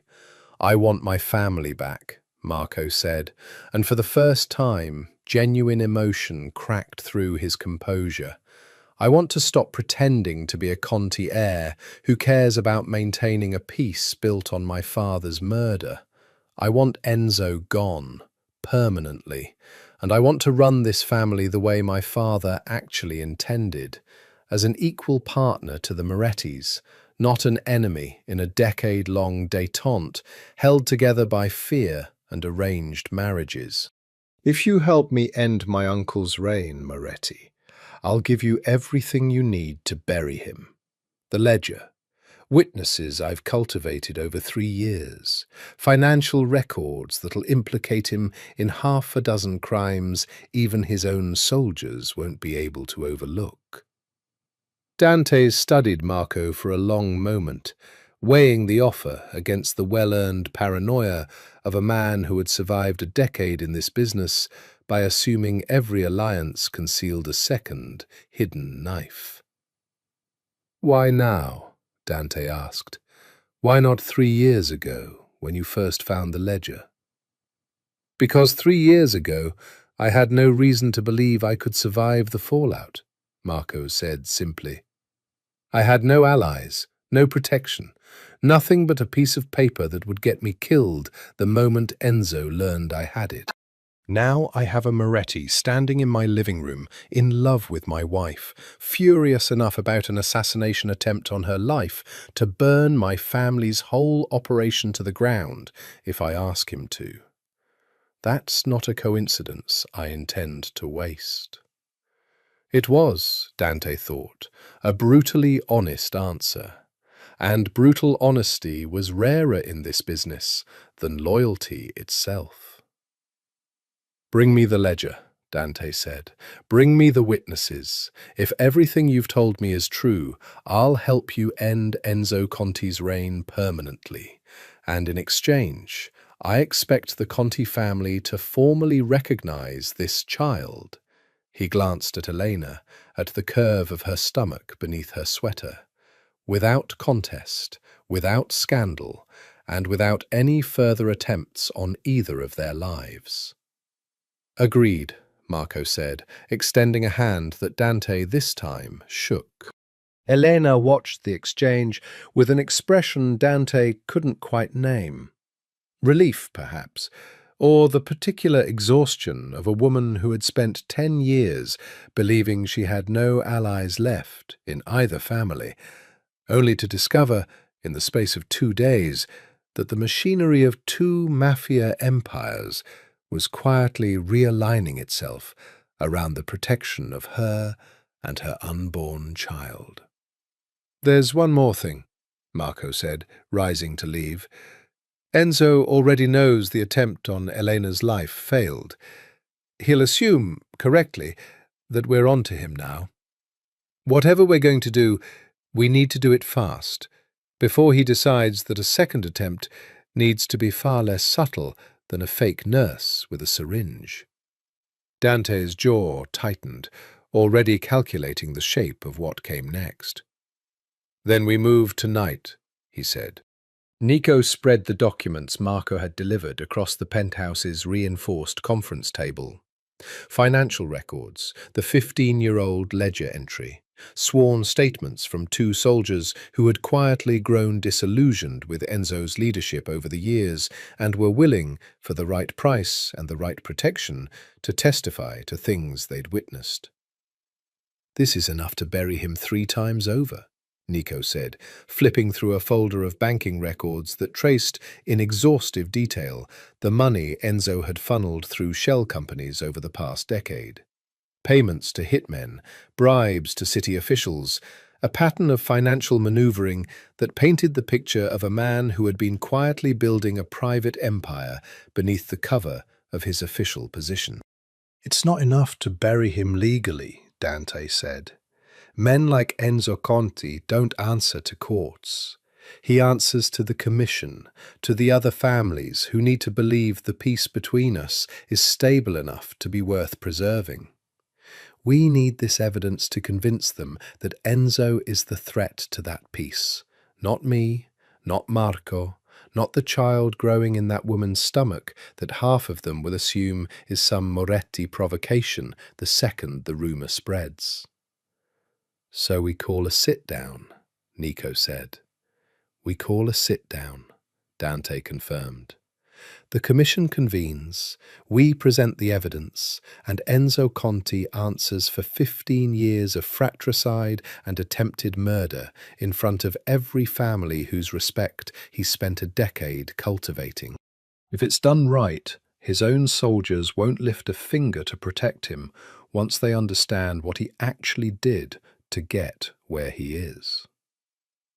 Elena, who had been listening from the doorway with a blanket wrapped around her shoulders, looked between the 2 men with visible unease. "And if it's done wrong?" Dante turned to her, his expression softening only slightly. "Then it becomes exactly the kind of war you're afraid of, which is why we're not going to do it wrong." She crossed the room slowly, settling into a chair near the table, and studied the documents laid out before her with the sharp, assessing focus Dante remembered from 10 years ago, The girl who used to help her father balance impossible books, who had a mind for numbers and patterns that most people underestimated because she wore it quietly. "This entry," she said, tapping a financial record near the bottom of one page, "the payment to the crew that supposedly carried out the rival hit on Marco's father, it's routed through the same shell account Enzo used to pay the woman who tried to kill me at the hospital. Same numbered account, just a different holding company on top of it." Dante leaned over her shoulder, and Nico did the same, both men going very still as they traced the connection she'd spotted. "She's right," Nico said slowly. "That's not just evidence of the original hit. That directly ties this week's assassination attempt to the same financial infrastructure Enzo's used for 15 years. This isn't circumstantial anymore. This is a documented pattern." "Good eye," Dante said quietly, and something in Elena's face flickered. Pride, maybe, or simple relief at being useful in a fight that had, until now, felt like something happening entirely around her, rather than something she had any power to affect. "I want to be in the room when you present this," Elena said. "Elena, I'm not asking permission, Dante." Her voice hardened, the same steel he'd seen flash behind her fear back in the hospital room, a reminder that the woman in front of him had survived 10 years of hardship he hadn't yet fully heard the story of. "This is my life Enzo Conti tried to end. My child. I want the commission to look at the woman he tried to have murdered and understand exactly what kind of man they've been letting run half the Conti family's operations for a decade. That carries weight your ledgers alone can't." Dante studied her for a long moment, the protective instinct in him warring with the part of him that had always respected her mind, her nerve, the particular courage she'd shown even at 19, when she used to argue with him about the ethics of an industry neither of them had chosen to be born into. "Okay," he said finally, "you'll be there, but you don't leave my side. And the moment I say it's time to go, we go. No arguments." "Agreed," Eleanor said, and for the first time since the crash, something like determination replaced the fear that had lived behind her eyes since he'd pulled her from the wreckage. Outside the penthouse windows, the city lights spread out beneath them like a field of scattered stars, indifferent to the war quietly assembling itself in boardrooms and back channels across its skyline. And somewhere, in that same darkness, Enzo Conti sat in his walnut-panelled study, unaware that the evidence of his 15-year deception was about to be laid bare in front of every family whose respect he had spent a decade cultivating. The commission would convene in 3 days. Dante intended to make sure Enzo never saw it coming. 2 nights before the commission was set to convene, Dante woke to the quiet chime of his phone at 3 a.m., a security alert, motion detected on the penthouse's private elevator shaft, a system that should have been impossible to trigger without his personal biometric key. He was out of bed and reaching for the weapon in his nightstand before he was fully conscious. Some animal instinct honed over a decade of living with targets on his back, overriding thought entirely. "Nico," he said into his phone, already moving down the hallway toward Elena's room. "Talk to me." "Elevator's been breached," Nico said, voice tight. "We've got 2 unknowns on the private shaft, boss. They shouldn't have been able to get past the lobby, let alone the—" The line cut out. Dante didn't wait to hear the rest. He shoved open the door to Elena's room, finding her already awake, sitting up in bed, alerted by some instinct of her own, hand pressed protectively over her stomach. "What's happening?" she said, fear naked in her voice. "Someone's in the building," Dante said, crossing to her side in 3 strides, pulling her up and out of bed with careful urgency. We're moving to the panic room. Now. He guided her down a hidden hallway behind the bookshelf in his study, a passage he'd had installed the year he took over the family and understood, fully, the particular vulnerability of living at the top of a building everyone knew belonged to him. The panic room beyond was reinforced with steel, stocked with supplies for 2 weeks, and equipped with a direct line to both the police and a private security firm that answered to no one but Dante himself. He sealed her inside with 2 of his most trusted men and a promise to return. And then he went to meet whatever had breached his sanctuary, with the particular calm of a man who had been raised from childhood to understand that fear was a luxury he could process later, once the immediate threat had been neutralized. He found Nico and 4 other soldiers in the main living room, weapons drawn, standing over 2 men in dark tactical gear, both already zip-tied and bleeding from a confrontation that had apparently been brief and decisive. "They came in through a maintenance shaft we didn't know connected to the elevator system," Nico said, breathing hard. "Professional, not Conti soldiers, freelancers by the look of their gear. But someone paid for very specific, very expensive access to this building's blueprints." Dante crouched in front of the conscious one, the same cold, assessing calm he'd used on the nurse in the hospital, settling over his features. Enzo Conti. The man said nothing, but something in his eyes confirmed it before his mouth ever could. "You should know," Dante said quietly, "that I already have enough evidence to end Enzo Conti's career, his freedom, and quite possibly his life in front of the entire commission in 2 days. Whatever he's paying you, it isn't enough to be on the losing side of that particular war. Give me a name, a location, anything useful, and I'll make sure you survive what's coming. Stay loyal to a dead man walking, and you'll go down with him." The man's jaw tightened, weighing the same brutal arithmetic the nurse had weighed days before, and finally he spoke. "He's not waiting for the commission," the man said. "He knows you're bringing evidence. He's planning to move tonight. Not against her." He nodded vaguely toward the hidden hallway where Elena had disappeared. "Against Marco. If Marco's dead before the sit-down, there's no witness to corroborate the ledger, no heir left to challenge Enzo's claim to full control of the family. He becomes the only Conti with a legitimate path to leadership, and the whole case against him falls apart, with no one left standing to make it." Dante's blood went cold.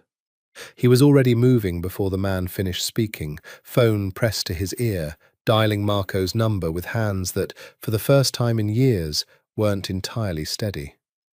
"Marco," he said the second the call connected, relief flooding through him at the sound of a groggy, very much alive voice on the other end.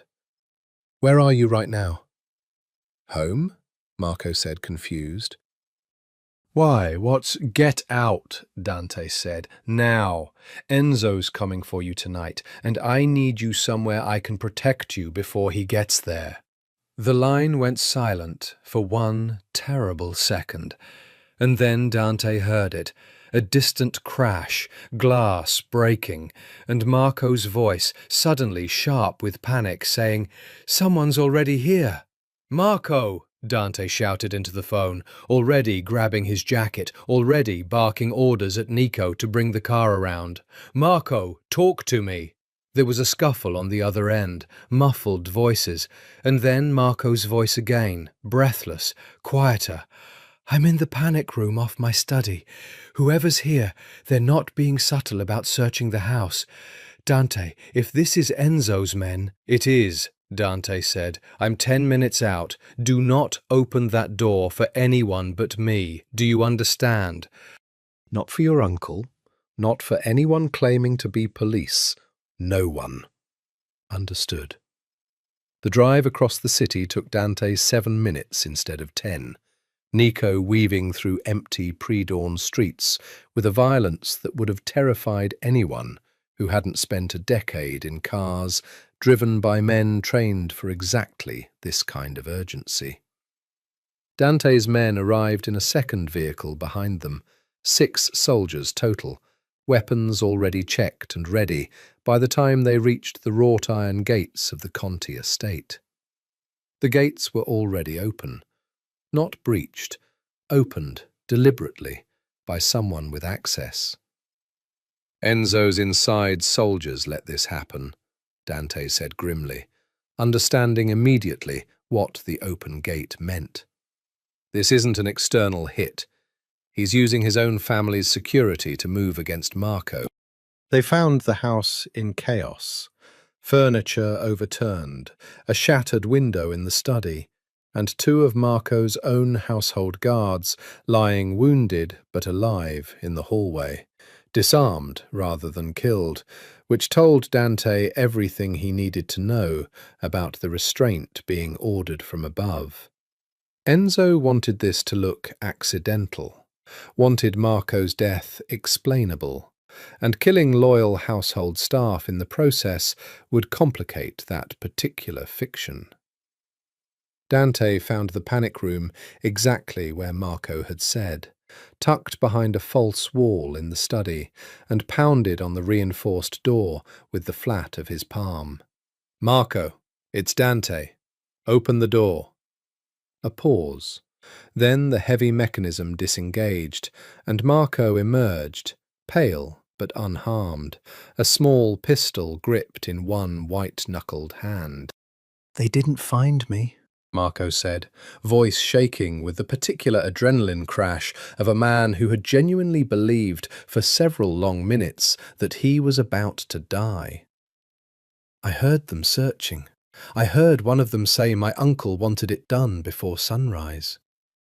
"We need to move," Dante said, "now, before Enzo realizes this attempt failed and decides on something less subtle." They got Marco into the second vehicle, flanked by 4 of Dante's soldiers, and were halfway back to the penthouse when Nico's phone rang, a number Dante recognized immediately as belonging to one of the men he'd stationed outside the panic room where Elena was hidden. Nico's face went white as he listened. "What?" Dante said, already knowing in the pit of his stomach that the night's danger hadn't finished delivering its worst. "There's a fire," Nico said, "in the building. Maintenance shaft, same access point the first team used. It's contained to a lower floor, but boss, the panic room's ventilation runs through that same shaft. They're saying smoke's starting to come through the vents." Dante didn't remember the drive back to the penthouse. He remembered Nico's voice saying something about fire crews and building evacuation, and he remembered his own voice, distant and strange to his own ears, giving orders he couldn't fully recall issuing. He remembered arriving to find the lobby full of flashing lights and displaced residents in bathrobes, and he remembered shoving past 2 firefighters who tried to stop him from entering a stairwell that reeked of smoke, because nothing in the world, not fire, not the entire Chicago Fire Department, not his own survival instincts, was going to keep him from reaching Elena. He found the panic room exactly as he'd left it hours earlier, smoke curling thin and acrid through the ventilation grate near the ceiling, and his 2 soldiers already working to force the reinforced door open from the outside using a portable hydraulic jack meant for exactly this kind of emergency. "She's coughing pretty bad in there," one soldier said, sweat beading on his forehead from both exertion and fear. "But she's conscious. Baby's moving, she says. We'll have this door open in 90 seconds. 90 seconds had never felt so long in Dante Moretti's entire life. When the door finally gave way, he found Eleanor curled against the far wall, a wet cloth pressed over her mouth and nose, with the instinctive practicality of a woman determined to protect the child inside her, even while gasping for clean air herself. And the moment their eyes met through the haze of smoke, something in Dante's chest broke open entirely. Every wall he'd built over 10 years of disciplined, controlled grief collapsing at once. "I've got you," he said, gathering her carefully into his arms, ribs and all, carrying her out into clean air with a fury building in his chest that he knew with absolute certainty would not be satisfied until Enzo Conti had answered for every single second of terror he had inflicted on the woman Dante loved. They moved the commission meeting up by a day. Elena, treated overnight for smoke inhalation and cleared by Whitfield the following morning, with stern instructions about rest and stress that everyone in the room understood were, under the circumstances, functionally impossible to follow, insisted on attending anyway, and this time Dante didn't argue. The commission convened in a private hall on neutral ground, an old Italian social club on the north side that had hosted these particular gatherings for over 60 years, its walls lined with photographs of men long dead who had built the fragile architecture of peace that still, somehow, held the city's 5 families in an uneasy balance. 7 men sat at the head table, representing the major families, along with 2 lawyers whose entire careers existed to interpret the Commission's particular brand of underworld justice. Enzo Conti arrived flanked by 3 of his own soldiers, composed and unhurried, clearly still confident that whatever accusation was coming, he had the standing and the decades of careful reputation building to survive it. That confidence lasted exactly as long as it took Marco to stand. 15 years ago, Marco began, his voice steadier than Dante had ever heard it. My father was murdered. Everyone in this room was told it was a Moretti retaliation for an intercepted shipment. I believed that story myself for most of my life. Enzo's expression didn't change, but Dante, watching closely, saw his hand tighten fractionally around the arm of his chair. 3 years ago, I found evidence that tells a different story, Marco continued, and nodded to Nico, who began distributing copies of the financial ledger to each family head at the table. A payment, dated 2 weeks before my father's death, to the exact crew that carried out the hit, routed through an account controlled by my uncle, Enzo Conti. Murmurs rippled through the room, the particular low, dangerous sound of powerful men recalculating alliances in real time. This isn't the only payment from that account, Marco continued, and gestured again for Nico to distribute a second set of documents. 4 days ago, this same account paid a woman to enter Northwestern Memorial Hospital disguised as a nurse, with the intention of murdering my wife, Elena Conti, who was recovering there after a car accident my uncle also arranged. Enzo rose to his feet now, composure cracking for the first time. This is absurd. Fabricated evidence from a nephew who's always resented my role in this family. The nurse is alive, Dante said, his voice cutting cleanly through Enzo's protest. In protective custody, willing to testify under oath that she was hired through that account and given explicit instructions to make Elena Conti's death look like a pregnancy complication. He let that land, watching several of the family heads at the table shift in their seats, the particular discomfort of men who understood that an attack on a pregnant woman crossed lines even this brutal industry generally respected.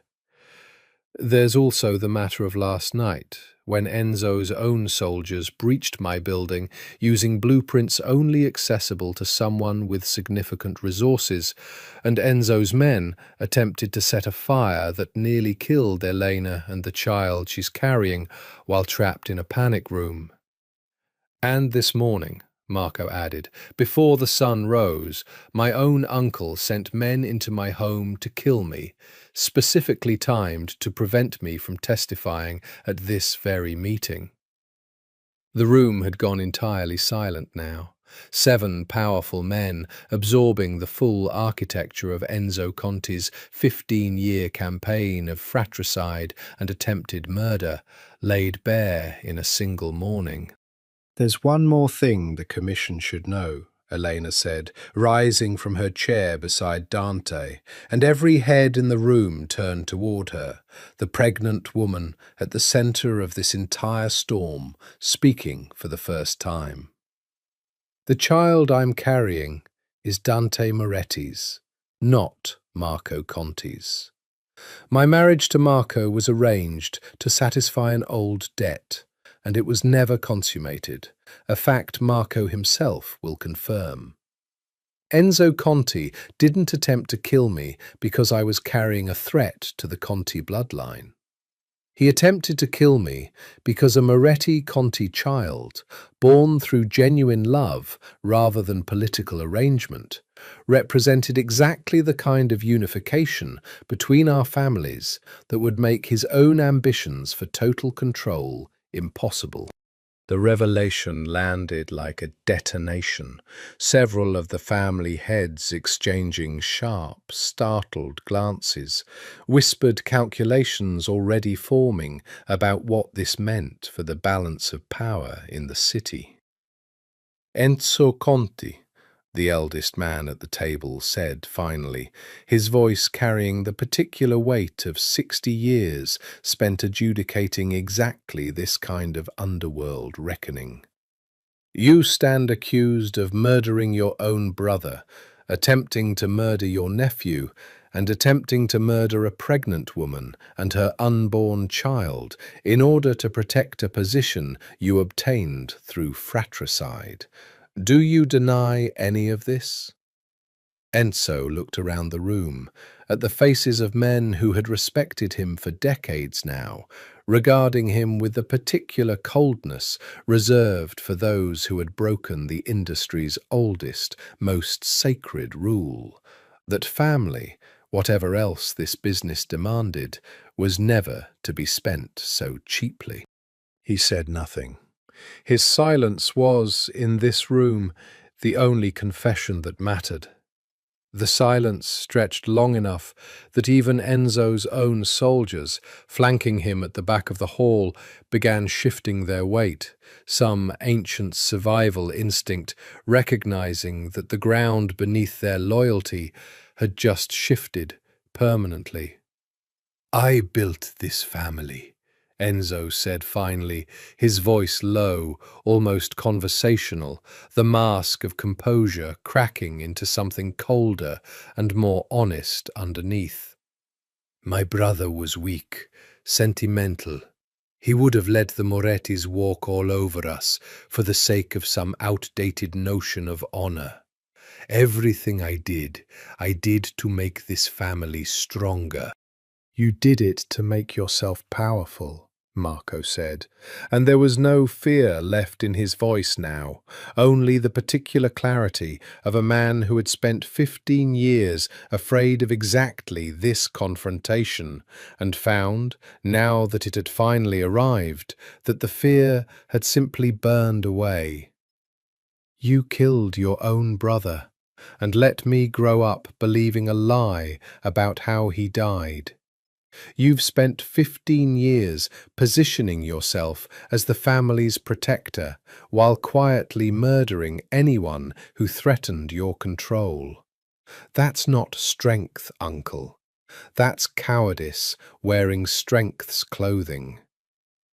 The eldest man at the table raised a hand, and the room fell silent again. The Commission has heard enough, he said. Enzo Conti, By the ancient rules that govern this body, a man who murders his own blood to seize power forfeits any claim to protection this commission would otherwise extend. You are stripped of all rank, all standing, all claim to Conti family assets and territory, effective immediately. What happens to you beyond this room is a matter for the Conti family to determine according to their own justice. Enzo's face went the colour of old ash. "Marco," he said, turning to his nephew, some last desperate appeal flickering behind his eyes. "I raised you. After your father died, I made sure you had everything. You raised me in a house built on my father's murder," Marco said quietly. "Everything you gave me, you gave with blood money. I don't want any part of what you built, uncle. Not any more." Two of Enzo's own soldiers, the men Marco had cultivated as witnesses over 3 careful years, stepped forward now, and the particular finality of the gesture made clear exactly what was about to happen. Enzo looked at them, at the men who had served him for a decade, and found no loyalty left in their expressions, only the grim resolve of soldiers who understood that their own survival now depended on distancing themselves as completely as possible from a man the entire underworld had just watched be stripped of every protection that had ever shielded him. He was led from the hall without another word, and Dante understood, watching him go, that whatever justice the Conti family administered in the following days would be swift, brutal, and entirely beyond the Commission's concern. The eldest man at the table turned his attention to Dante and Elena, and something almost gentle crossed his weathered face. "It's not often this body has cause to celebrate rather than merely adjudicate," he said. "A child born of both the Moretti and Conti bloodlines, born of genuine love rather than political calculation. That's a rarer gift in this life than any of us are accustomed to receiving. The Commission recognizes your child, Signora, as legitimate under the protection of both families, and extends its blessing on whatever future the two of you choose to build." Eleanor's hand found Dante's, gripping tight, and when Dante looked down at her, he found tears sliding freely down her face. Not fear this time, not grief, but the particular, overwhelming relief of a woman who had spent 10 years believing she would never again feel safe in this city, discovering in a single transformative morning that safety had finally, impossibly, arrived. Marco approached them as the hall began to empty, extending a hand to Dante that carried none of the wary calculation of their first meeting. "Thank you," Marco said, "for believing me, for helping me end something I've been too afraid to end alone for 3 years. Thank you," Dante said, "for the courage to stand up in that room today. Not every man would have risked what you risked for the truth." Marco looked at Elena, something warm and genuinely fond crossing his face. "Take care of her, and that baby. I mean that as a friend now, not an obligation." "I intend to," Dante said, "for the rest of my life." Outside the social club, the city moved on around them, indifferent to the quiet revolution that had just taken place inside its walls. And for the first time since the accident nearly 2 weeks ago, Elena Marchetti walked into the sunlight beside Dante Moretti without a single soldier flanking them for protection, because for the first time in 10 years there was, finally, nothing left to fear. The weeks that followed unfolded with a strange, unfamiliar gentleness neither of them had experienced in the whole of their adult lives. Enzo Conti's fate, once handed over to his own family, resolved itself quietly and permanently within 4 days, and Dante made no inquiries into the specifics, understanding that some justice was better left undocumented. Marco assumed formal control of the Conti family with the full backing of the commission, and one of his first acts as boss was to formally dissolve the marriage that had bound him to Elena, replacing it with a quiet, generous settlement and a standing invitation to consider the Conti family an ally rather than an obligation for the rest of her life. Salvatore Marchetti, Elena's father, arrived from New York the following week, older and greyer than Dante remembered, carrying the particular weight of a man who had spent a decade believing he'd sacrificed his daughter for nothing. Dante watched from a careful distance as Elena embraced her father in the penthouse's living room, both of them crying in the unguarded way people only allow themselves once the danger that necessitated their composure has finally passed. "I'm sorry," Salvatore said to Dante later, when Elena had gone to rest, his voice thick with a decade of unspoken guilt. "For what my debt cost both of you. If I had been stronger—" "You protected your wife," Dante said. "There's no version of that story where you're the villain, Salvatore. The villains were my father and Enzo Conti, men who understood exactly what they were doing and did it anyway. You did what any father would do to save the people he loved." Salvatore's eyes filled, and he gripped Dante's hand with the particular gratitude of a man who had spent 10 years believing forgiveness was a door permanently closed to him. Dante spent those weeks rebuilding too.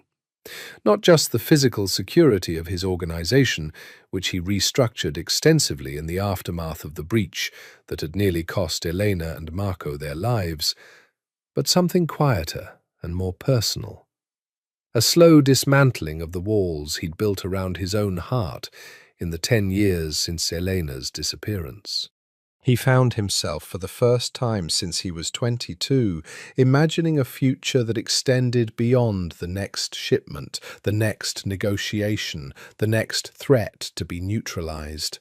A future with a nursery down the hall from his bedroom, with a woman who made even his fortress of a penthouse feel, for the first time, like an actual home. Elena's due date arrived on a bright October afternoon, 6 weeks after the commission meeting that had rewritten the balance of power in Chicago's underworld.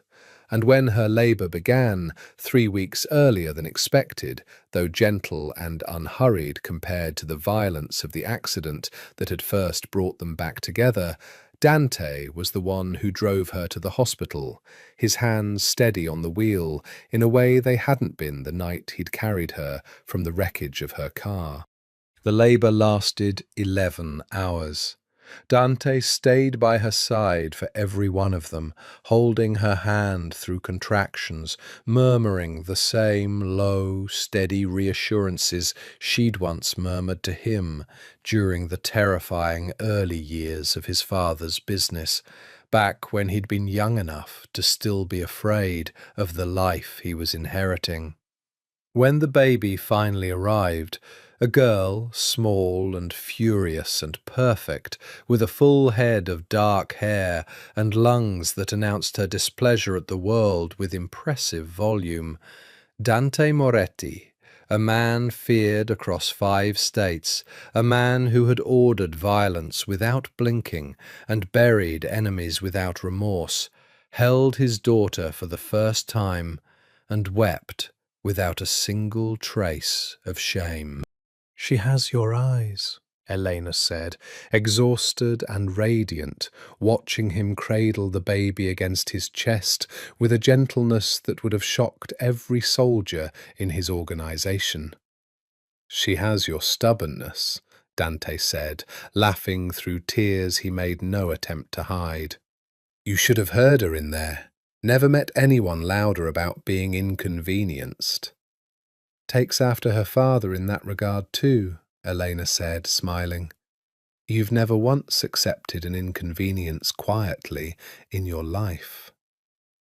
They named her Sophia, after Dante's grandmother, a woman who had died before Vittorio's cruelty had fully calcified into the man he'd eventually become.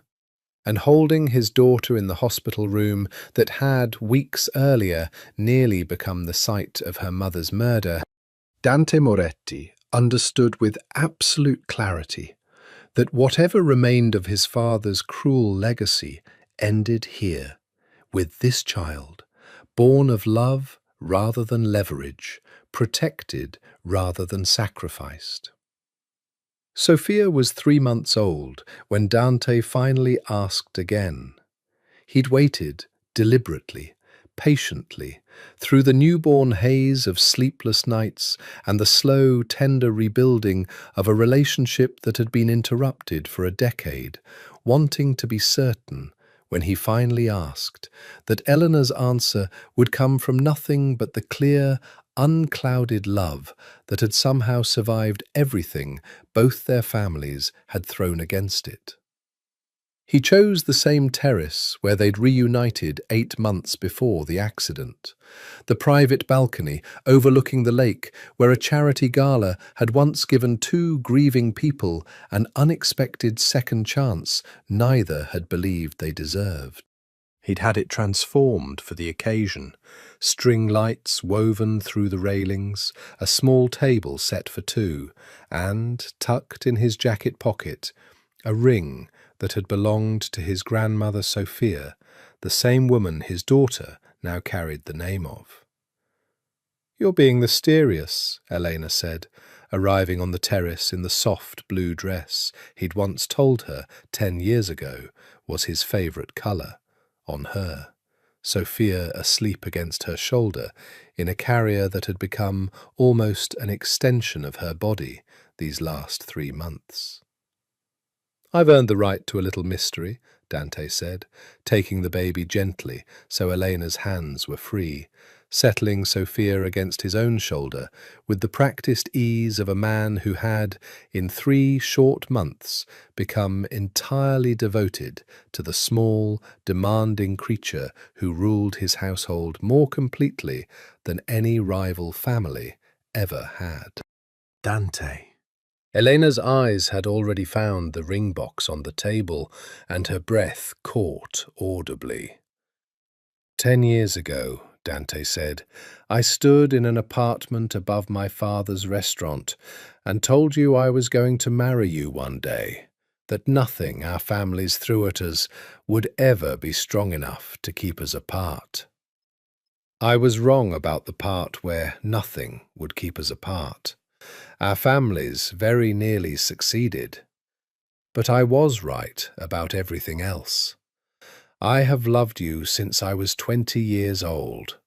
I loved you through 10 years of believing you'd left me.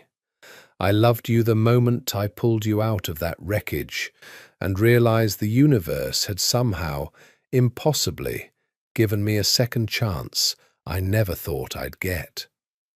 He knelt carefully, one arm still cradling their sleeping daughter, and opened the ring box with his free hand. You once told me you wanted our wedding to be a choice made out of love and safety, not fear, Dante said. Enzo Conti is gone. Marco is an ally, not an enemy. My father's lies are buried where they belong, and there is nothing left in this city that threatens you, or Sophia, or the life I want to build with both of you. So I'm asking you now, Elena Marchetti, with nothing but love standing between us, will you marry me? Elena was crying before he finished the question, the particular unguarded tears of a woman who had spent a decade believing this exact moment had been stolen from her permanently, only to discover it had simply been waiting patiently for the world to clear a path back to it.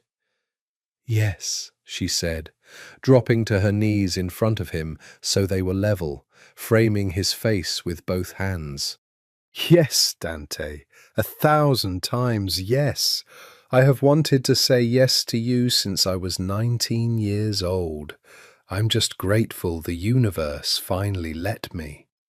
He slid the ring onto her finger with hands that, for the first time in 10 years, were completely steady, and kissed her slowly, deliberately, their sleeping daughter cradled safely between them, the lake spread out dark and glittering beyond the terrace railing, indifferent to the quiet miracle unfolding in its light. "I love you," Elena murmured against his lips. "I have never stopped, not for a single day."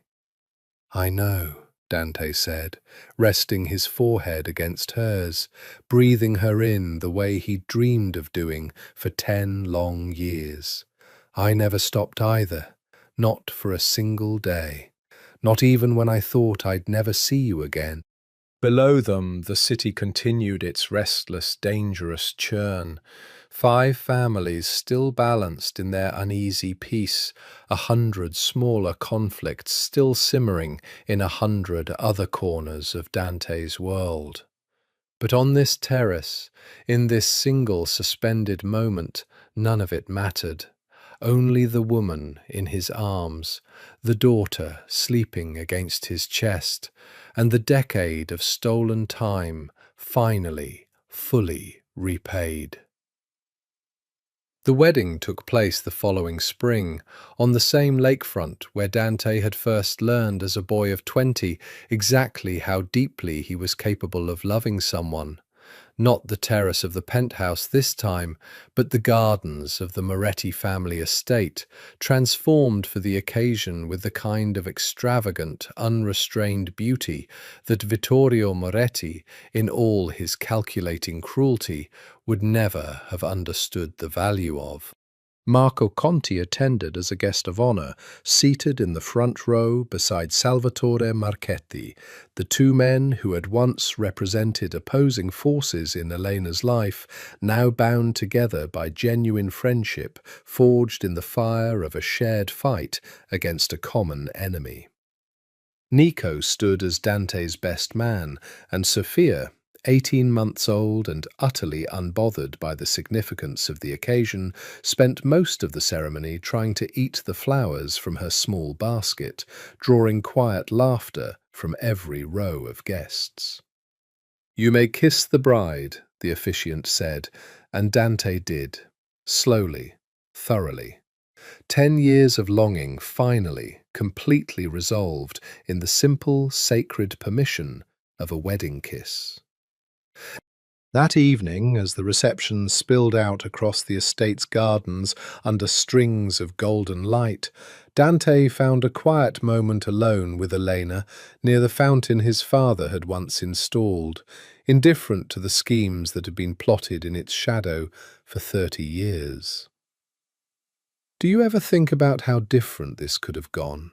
Elena asked, watching Sophia toddle unsteadily across the grass under the watchful eye of her new grandfather, Salvatore, who had moved to Chicago permanently after the wedding to be close to his daughter and granddaughter. "If you hadn't been driving down that street that night, if Enzo's plan had worked." "Every day," Dante admitted. "I think about it every single day, and every single day I'm grateful the universe decided, after 10 years of taking things from both of us, to finally give something back." "It wasn't the universe," Eleanor said, smiling, leaning into his shoulder. "It was you, slowing the car down because the roads were slick. If you hadn't been paying attention that night—" "I was always paying attention," Dante said quietly. "For 10 years, some part of me never stopped looking for you, Eleanor, even after I told myself I'd given up. I think I would have found my way back to you eventually, one way or another. The universe just happened to be efficient about it." She laughed, the sound bright and unguarded, in a way it hadn't been the night he'd pulled her from the wreckage of her car, a woman who had finally, fully shed the fear that had lived behind her eyes for a decade. A year later, they welcomed a second child, a son they named Vittorio. Not, Dante had explained carefully to Elena, in honor of his father's memory, but as a deliberate act of reclamation, a refusal to let a name that had once been synonymous with cruelty and betrayal remain forever stained by the man who'd carried it. Their son would grow up knowing a different Vittorio, a name redeemed by an entirely different kind of legacy, one built on protection instead of leverage, on love instead of debt, on a father who had learned through the hardest possible lesson exactly what his own father had gotten wrong about power. The Moretti and Conti families, once bound together by a treaty built on threats and forced marriages, found themselves a decade later genuinely allied, not through fear, but through the quiet, ordinary friendship of two men who had once stood together against a common enemy and discovered, in the aftermath, that they preferred peace to the exhausting machinery of suspicion their families had maintained for a generation.